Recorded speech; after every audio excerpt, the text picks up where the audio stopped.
Gumball machines are pretty interesting if you take a minute to think about it. Today, I'll walk you through the whole process of putting a coin in, turning the handle, and watching a gumball come out.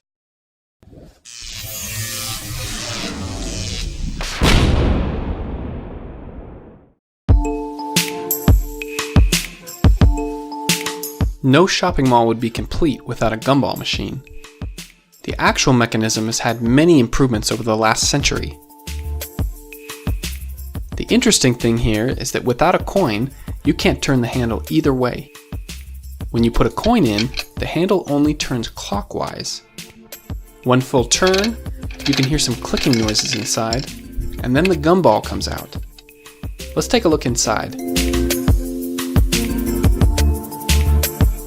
The main parts of the mechanism are the dispensing disc, the chute, the coin bin, and the coin mechanism. By far, the most complex piece is the coin mechanism. Let's start there.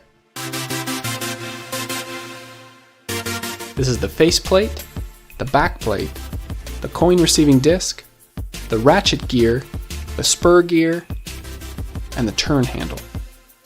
The turn handle goes through all the pieces here. Notice how the rod is not a perfect cylinder. It's mostly flat on top. The coin receiving disc fits perfectly onto the flat part. When the handle turns, the disc turns with it. Let's take a look at how a coin goes in. It slides and fits right into the disc. The coin moves with the disc, slides along the edge, and falls into the coin bin below. Both gears have similar holes in the center with the flat part on top. When the handle turns, they will turn as well. This gear is called the ratchet gear. It only allows rotation in one direction. This piece is called the pawl. As it rotates, the pawl slides over the teeth on the gear. If you try and rotate the other way, no can do. The ratchet gear is also the reason why you hear clicking noises when you turn the handle. So, either way, you'll never be able to turn the handle counterclockwise. We got that part figured out. Turn it clockwise, you can only do that when there's a coin in there. On the back plate, there's a tiny piece screwed in here that prevents us from turning. It ends up hitting a wall where the coin would normally be. Let's get a closer look at that. When a coin is in there, that piece gets bent outward just enough so we can rotate now. Now maybe your gumball machine is in your home or at work and you want to allow anyone to get candy. You can always remove this piece altogether. No coin? No problem. Gumballs for everyone.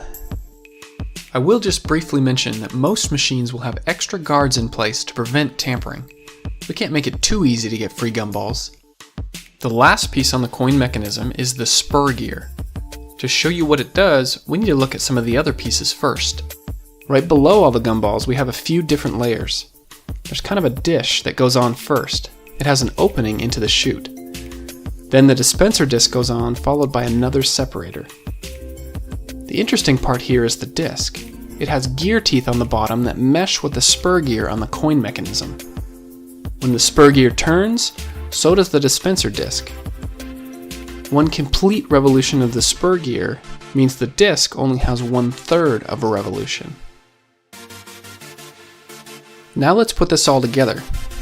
Turning the handle causes the spur gear to turn, which then causes the dispensing disc to turn, taking exactly one gumball with it.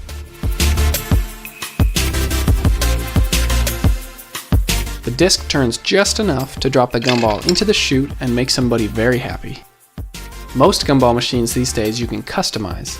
This piece on top of the disc controls how big the opening is. Maybe you have smaller candies in your machine and you don't want as many to fit through. It just depends on how generous you're feeling to the little kids. The last thing I'll mention here is that you can't really get to the inside parts unless you have the key to the very top here. Once you open it, then you can disassemble the machine from the top down.